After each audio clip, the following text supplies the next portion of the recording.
ಮಂತ್ರಾಲಯ ಶ್ರೀ ರಾಘವೇಂದ್ರ ಸ್ವಾಮಿಗಳ ಮಠದಲ್ಲಿ ಆಗಸ್ಟ್ 8ರಿಂದ 14ರವರೆಗೆ ರಾಘವೇಂದ್ರ ಸ್ವಾಮಿಗಳ 354ನೇ ಆರಾಧನಾ ಸಪ್ತ ರಥೋತ್ಸವ ನಡೆಯಲಿದೆ ಎಂದು ಪೀಠಾಧಿಪತಿಗಳಾದ ಶ್ರೀ ಸುಬದೇಂದ್ರ ತೀರ್ಥ ಶ್ರೀಪಾದಂಗಳವರು ನುಡಿದರು. ಅವರಿಂದು ಶ್ರೀಮಠದಲ್ಲಿ ಸುದ್ದಿಗೋಷ್ಠಿಯಲ್ಲಿ ಮಾತನಾಡಿ, ಆಗಸ್ಟ್ 8ರಂದು ಸಂಜೆ ಧ್ವಜಾರೋಹಣ, ಗೋ ಆಶ್ವ ಪೂಜೆ ನೆರವೇರಿಸಲಿದ್ದು, ಶ್ರೀ ಯೋಗೇಂದ್ರ ಮಂಟಪದಲ್ಲಿ ಸಪ್ತ ರಥೋತ್ಸವಕ್ಕೆ ವಿದ್ಯುಕ್ತ ಚಾಲನೆ ಸಿಗಲಿದೆ ಎಂದರು. ಆಗಸ್ಟ್ 9ರಂದು ತಿರುಪತಿ ಶ್ರೀ ಶ್ರೀನಿವಾಸ ದೇವರ ವಸ್ತ್ರ ಸಮರ್ಪಣಾ ಸೇವೆ ಹಾಗೂ ಉಡುಪಿಯ ದಾನಿಗಳಾದ ಪ್ರಕಾಶ್ ಶೆಟ್ಟಿಯವರು ನಿರ್ಮಿಸಿರುವ ಪುಷ್ಕರಣೆ ಉದ್ಘಾಟನೆ ಹಾಗೂ ದೀಪೋತ್ಸವ ತೆಪ್ಪೋತ್ಸವ ಜರಗಲಿದೆ ಎಂದರು. ಆಗಸ್ಟ್ 10ರ ರಾಯರ ಪೂರ್ವ ಆರಾಧನೆ ರಜತ ಸಿಂಹ ವಾಹನೋತ್ಸವ ನಡೆಯಲಿದೆ ಎಂದರು. ಪ್ರಶಸ್ತಿ ಪ್ರದಾನ ಈ ಬಾರಿ ರಾಘವೇಂದ್ರ ಅನುಗ್ರಹ ಪ್ರಶಸ್ತಿಯನ್ನು ಕಾಶಿ ವಿಶ್ವನಾಥ ದೇವಸ್ಥಾನ ಟ್ರಸ್ಟ್ಗಳಾದ ರಾಜರಾಮ ಶುಕ್ಲರವರಿಗೆ ಮತ್ತು ತಮಿಳುನಾಡಿನ ದಾನಿಗಳಾದ ವಿಠಲ್ ರವರಿಗೆ ಗುರು ಅನುಗ್ರಹ ಪ್ರಶಸ್ತಿ ನೀಡಿ ಗೌರವಿಸಲಾಗುತ್ತಿದೆ ಎಂದರು. ಆಗಸ್ಟ್ 11ರಂದು ಮಧ್ಯ ಆರಾಧನೆ ಪ್ರಯುಕ್ತ ರಾಯರ ಬೃಂದಾವನಕ್ಕೆ ಮಹಾಪಂಚಾಮೃತ ಅಭಿಷೇಕ, ವಿವಿಧ ಧಾರ್ಮಿಕ ಹಾಗೂ ಸಾಂಸ್ಕೃತಿಕ ಕಾರ್ಯಕ್ರಮ ನೆರವೇರಲಿದೆ ಎಂದರು. ಆಗಸ್ಟ್ 12ರಂದು ಉತ್ತರ ಆರಾಧನೆ ಪ್ರಯುಕ್ತ ಬೆಳಗ್ಗೆ ವಸಂತೋತ್ಸವ, ಪ್ರಹ್ಲಾದ ರಾಜರ ಪಲ್ಲಕ್ಕಿ ಉತ್ಸವ ಹಾಗೂ ಶ್ರೀಮಠದ ಮಧ್ವ ಮಾರ್ಗದಲ್ಲಿ ಮಹಾರಥೋತ್ಸವ ನಡೆಯಲಿದ್ದು, ಹೆಲಿಕಾಪ್ಟರ್ ಮೂಲಕ ಪುಷ್ಪವೃಷ್ಟಿ ನೆರವೇರಲಿದೆ ಎಂದರು. ಹೈದರಾಬಾದ್ ಮೂಲದ ದಾನಿಗಳಾದ ತಿರುಮಲ ರೆಡ್ಡಿ ರವರಿಂದ ರಾಯರ ಬೃಂದಾವನಕ್ಕೆ ನವರತ್ನ ಕವಚ ಸಮರ್ಪಣೆಯಾಗಲಿದೆ ಎಂದ ಅವರು, ಬೃಂದಾವನ ಸುತ್ತಮುತ್ತಲಿನ ಕಂಬಗಳಿಗೆ ಹಾಗೂ ಬೃಂದಾವನ ಸುತ್ತಮುತ್ತಲಿನ ಮಂಟಪಕ್ಕೆ ಸುವರ್ಣ ಲೇಪನ ಕವಚ ಸಮರ್ಪಣೆಯಾಗಲಿದೆ ಎಂದರು. ಕವೀಂದ್ರ ತೀರ್ಥ ಭವನ ಹಾಗೂ ವಾಗೀಶ ತೀರ್ಥ ಭವನ ವಸತಿ ಸಮುಚ್ಚಯ ಲೋಕಾರ್ಪಣೆಯಾಗಲಿದೆ ಎಂದರು. ಶ್ರೀ ಸುಯತೀಂದ್ರ ತೀರ್ಥ ವಿಶ್ರಾಂತಿ ಎಂದರು. ಶ್ರೀ ಸುಯತೀಂದ್ರ ತೀರ್ಥ ವಿಶ್ರಾಂತಿ ಗೃಹಗಳ ಮೇಲ್ಮಹಡಿಯಲ್ಲಿ ವಸತಿ ಗೃಹ ನಿರ್ಮಿಸಲಾಗುತ್ತಿದೆ. ಅಲ್ಲದೆ ರಾಘವೇಂದ್ರ ವೃತ್ತದಲ್ಲಿ 12 ಅಂತಸ್ತಿನ ಬಹು ಉಪಯೋಗಿ ಕಾಂಪ್ಲೆಕ್ಸ್ ನಿರ್ಮಿಸಲಾಗುತ್ತಿದೆ. ಒಟ್ಟಾರೆ ಮುಂದಿನ 2 ವರ್ಷದಲ್ಲಿ ಸುಮಾರು 700 ಕೊಠಡಿಗಳು ಭಕ್ತರಿಗೆ ವಸತಿ ಸೌಕರ್ಯಕ್ಕೆ ಸಿದ್ಧವಾಗಲಿದೆ ಎಂದರು. ಈ ಹಿಂದೆ 70ರ ದಶಕದಲ್ಲಿ ಶ್ರೀ ಸುಜಹೀಂದ್ರ ತೀರ್ಥರು ಪೀಠಾಧಿಪತಿಗಳಾದ ಸಂದರ್ಭದಲ್ಲಿ ಮಂತ್ರಾಲಯದಲ್ಲಿ ಒಳಚರಂಡಿ ವ್ಯವಸ್ಥೆ ಕಲ್ಪಿಸಲು ಹೆಜ್ಜೆ ಇರಿಸಿದರು. ಸದ್ಯ TCS ಸಂಸ್ಥೆ 12 ಕೋಟಿ ರೂಪಾಯಿ ವೆಚ್ಚದಲ್ಲಿ ಒಳಚರಂಡಿ ವ್ಯವಸ್ಥೆ ಕೈಗೊಳ್ಳಲಿದೆ ಎಂದು ಅವರು, ನದಿ ದಡದಲ್ಲಿ ಭಕ್ತರ ಸ್ನಾನಕ್ಕೆ ಶವರ್ ಬಾತ್ಗಳ ವ್ಯವಸ್ಥೆ ಮಾಡಲಾಗಿದೆ ಎಂದ ಅವರು, ನದಿಯಲ್ಲಿ ನೀರಿನ ಪ್ರಮಾಣ ಅಧಿಕವಾಗಿರುವ ಹಿನ್ನೆಲೆಯಲ್ಲಿ ಭಕ್ತರು ಜಾಗೃತೆಯಿಂದ ಇರಬೇಕೆಂದರು. ಇತ್ತೀಚೆಗೆ ಹಾಸನದ ಮೂಲದ 3 ಯುವಕರು ನದಿಯಲ್ಲಿ ಮುಳುಗಿ ಸಾವನ್ನಪ್ಪಿರುವ ಬಗ್ಗೆ ಖೇದ ವ್ಯಕ್ತಪಡಿಸಿದ ಅವರು, ಶ್ರೀ ಮಠದಿಂದ ಸಾಂತ್ವನ ತಿಳಿಸಲಾಗಿದ್ದು, ಪರಿಹಾರ ಇತ್ಯಾದಿ ಸರ್ಕಾರ ಕ್ರಮ ವಹಿಸುತ್ತದೆ ಎಂದರು. 2 ಪ್ರತ್ಯೇಕ ಸಾಲು ಆರಾಧನೆ ವೇಳೆ ಭಕ್ತರಿಗೆ ರಾಯರ ದರ್ಶನ ನುಗ್ಗಲು ತಪ್ಪಿಸಲು 2 ಪ್ರತ್ಯೇಕ ಸರತಿ ಸಾಲು ವ್ಯವಸ್ಥೆ ಮಾಡಲಾಗುತ್ತಿದೆ ಎಂದರು. ಕಿರು ವಿಮಾನ ನಿಲ್ದಾಣ ಮಂತ್ರಾಲಯದಲ್ಲಿ ಖಾಸಗಿ ಸಹಭಾಗಿತ್ವದಲ್ಲಿ ಕಿರು ವಿಮಾನ ನಿಲ್ದಾಣ ಬಗ್ಗೆ ಮುಂದಿನ ದಿನಗಳಲ್ಲಿ ಸ್ಥಳ ಗುರುತಿಸುವಿಕೆ ಹಾಗೂ ಸಹ ನಿಶ್ಚಯ ನಂತರ ಅದನ್ನು ಮಾಡುವ ಉದ್ದೇಶ ಹೊಂದಲಾಗಿದೆ ಎಂದರು.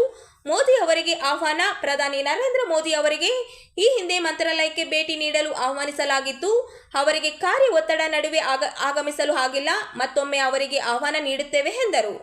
ವಿದೇಶಗಳಲ್ಲಿ ಮಠ London, Boston, Australia, Atlanta, Ireland ಮುಂತಾದೆಡೆ ಶಾಖಾ ಮಠಗಳಿವೆ ಎಂದರು.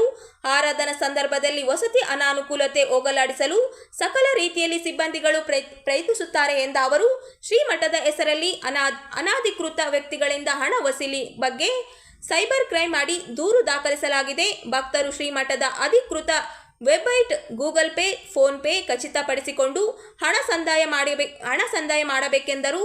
ಹಸಿರು ಪಥ ಯೋಜನೆ ಹಂತ ಹಂತವಾಗಿ ಕಾರ್ಯಗತಗೊಳಿಸಲಾಗುತ್ತದೆ ಎಂದರು.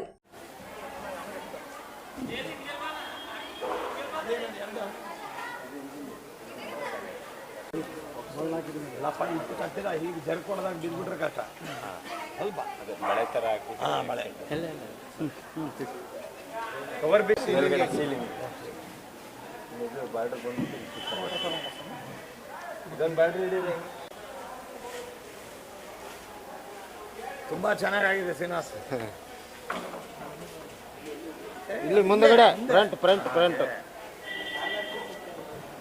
ಕಾರ್ನರ್ ಅದು ಕಾರ್ನರ್ ಬ್ರಾಕೆಟು ಎಲ್ಲ ಕಡೆಗೆ ಹೌದು ಎಲ್ಲ ಆಗಿದೆ.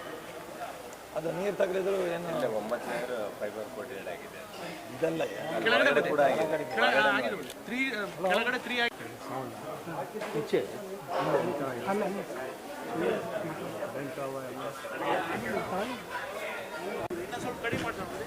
ಹಾಗಂತ ಅನ್ಸತ್ತಪ್ಪ ನಂಗೆ.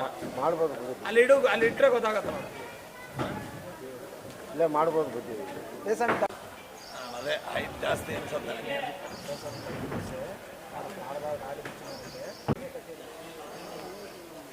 ಈ ಕಡೆ ತಿರುಗಿಸ್ಬೇಕು ನೀವು, ಇಲ್ಲಿ ಈ ಕಡೆ ಮಕ್ಕ ನಮ್ಮ ಕಡೆಗೆ ಮಾಡಿಸು, ನಮ್ಗೆ ಕಾಣಂಗೆ ಗೊತ್ತಾಗ. ಹುಲ್ಲು ತನಕ ಬರ್ಬೇಕು, ಆ ಹೂವು ಅದಲ್ಲ.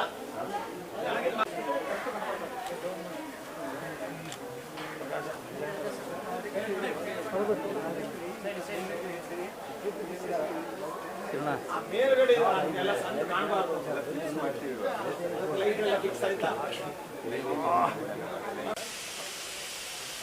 8ನೇ ತಾರೀಕು ರಾಘವೇಂದ್ರ ಸ್ವಾಮಿಗಳವರ ಆರಾಧನಾ ಸಪ್ತರಾತ್ರೋತ್ಸವದ ಅಂಗವಾಗಿ ಪ್ರಾತಃ ಕಾಲದಲ್ಲಿ ವಿಶೇಷವಾದ ನಿರ್ಮಾಲ್ಯ, ಪಂಚಾಮೃತ, ಪಾದಪೂಜೆ, ಅದೇ ರೀತಿಯಾಗಿ ಪುಷ್ಪಾಲಂಕಾರ ಇವೆಲ್ಲ ಕಾರ್ಯಕ್ರಮಗಳು ಬೃಂದಾವನದಲ್ಲಿ ನಡೀತದೆ.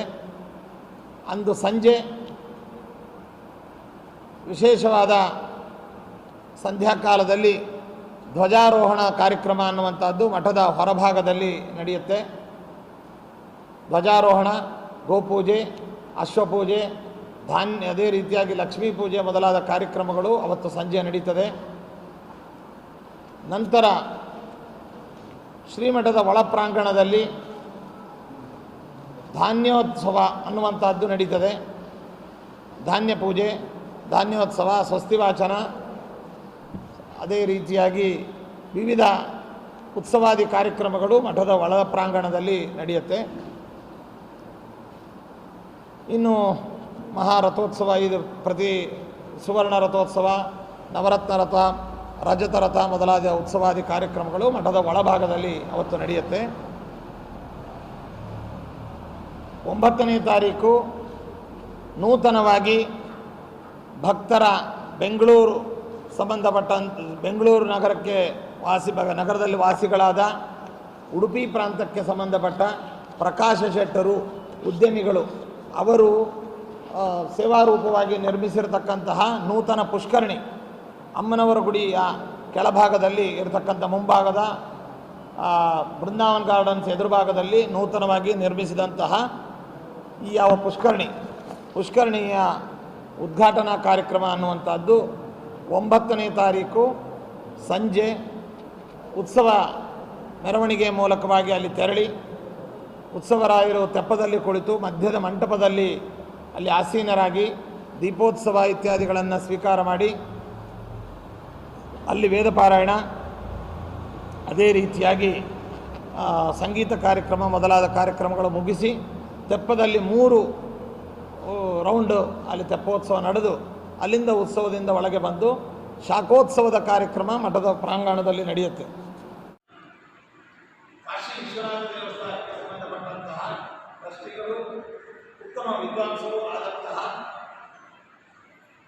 ಶುಕ್ಲ ಅನ್ನುವಂತಹ ರಾಜಾರಾಮ ಶುಕ್ಲ ಅನ್ನುವಂತಹ ದೊಡ್ಡ ವಿದ್ವಾಂಸರಿಗೆ ರಾಘವೇಂದ್ರ ಪ್ರಶಸ್ತಿ ಪ್ರದಾನ, ಅದೇ ರೀತಿಯಾಗಿ ತಮಿಳುನಾಡಿಗೆ ಸಂಬಂಧಪಟ್ಟಂತಹ ಮತ್ತೋರ್ವ ದಾನಿಗಳು ಕಂಚಿಯಲ್ಲಿ ರಾಮೇಶ್ವರದಲ್ಲಿ ಸ್ಥಳವನ್ನು ಕೊಂಡು ಮಠವನ್ನು ಕಟ್ಟಿ ಮಠಕ್ಕೆ ನೀಡಿದಂತಹ ಉತ್ತಮ ದಾನಿಗಳು ಆದಂತಹ ಶ್ರೀಯುತ ವಿಠಲ್ ಅವರಿಗೂ ಕೂಡ ಪ್ರಶಸ್ತಿ ಪ್ರದಾನ ಕಾರ್ಯಕ್ರಮ ಅಲ್ಲಿ ಹೊರಗಿನ ಗೋವಿಂದ್ರ ವೇದಿಕೆಯಲ್ಲಿ ಸಭಾ ವೇದಿಕೆಯಲ್ಲಿ ನಡೀತದೆ.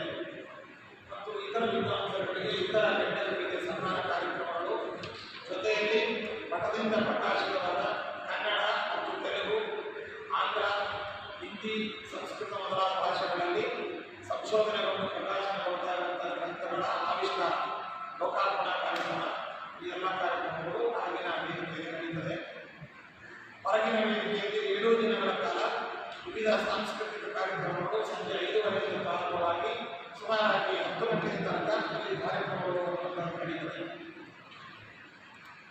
ಅಲ್ಲಿಗೆ ಆ ಪ್ರಶಸ್ತಿ ಪ್ರದಾನ ನಂತರದಲ್ಲಿ